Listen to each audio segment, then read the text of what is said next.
when you're talking about growing, changing the people that you hang around with, changing your environment, changing, letting go of old ideas, all of that can be defined as your brain defining self, right? All the things that you attach to, be it ideas, people, schedules, what you eat, everything in your life is attached to this thing called your sense of self, and it helps dictate every one of your actions in life.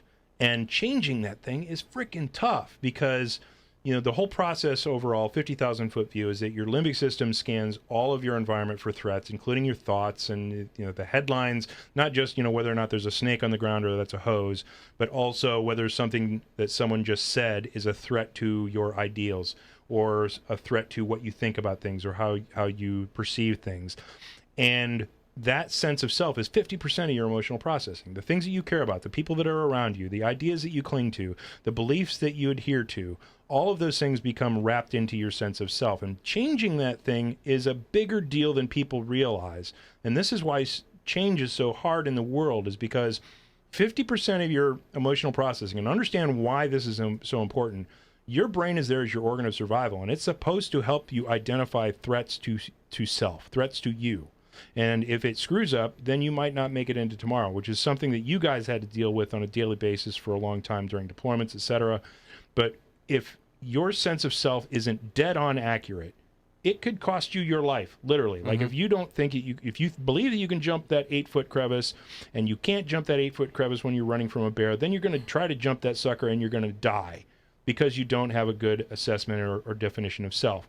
And so when you go to change something on your self map, when you go to change a belief, or you go to change a person who's around you, or you go to change something in your life, your brain says, let's not do that, because this is the entire definition of stuff that we have been defending forever. And if we change that, not only do we have a new list that's going to be unfamiliar to me of all the threats coming in that I now have to check against a new list, now I have to go back and check all of the stuff that we had cleared previously to make sure that they're not a threat to self. And so the brain resists change from a physiological perspective, not to mention that you brought up previously, Doug, about how it's a physical change in the brain, about how your brain just doesn't want to change stuff because it's an expression of work.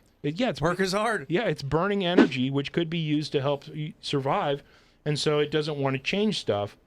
And so changing something on your self map will certainly change your entire emotional landscape. Like if I cared about, what Trump did or whatever, and if I get all up in arms about shit, it's going to wrap up a large portion of my day if I'm watching the news or watching social media or whatever, and it's going to create a bunch of emotional processing that I then have to get by before I can get to work, shit like that. If I just take that off my self map altogether, all of a sudden all that shit that comes through the headlines and whatnot doesn't bother me anymore, because I don't have to deal with an emotional reaction associated with that bullshit before I get back to thinking about whatever it was that I needed to think about to get my work done or do something productive, etc.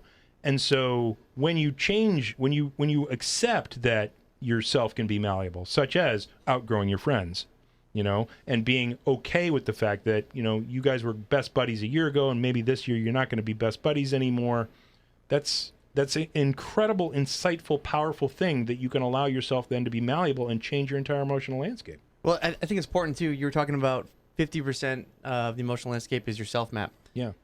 There's some real... So people might be listening and think, oh, well, I don't really need to improve my emotional intelligence. Here's the risk, though.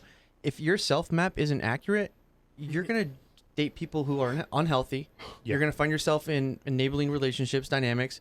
You're going to make really bad dating decisions. You're probably going to make less than ideal professional decisions. You're going to put up with people that kind of make you miserable. So when looking at your self map, it's not like, oh, maybe I need this, maybe I don't. If you don't increase it, you're saying, hey, I'm okay with the amount of bullshit I have, which might be okay. But you need to realize that in accurately identifying yourself and saying, yeah, I'm not going to fucking deal with that. Like, no, that friend's a fucking turd. Yeah, fuck him. Right? Right. That is knowing myself very accurately and being comfortable with my skin. Yeah. But you got to realize it has first, second, and third order implications, whether it's friend, social, family, or professional.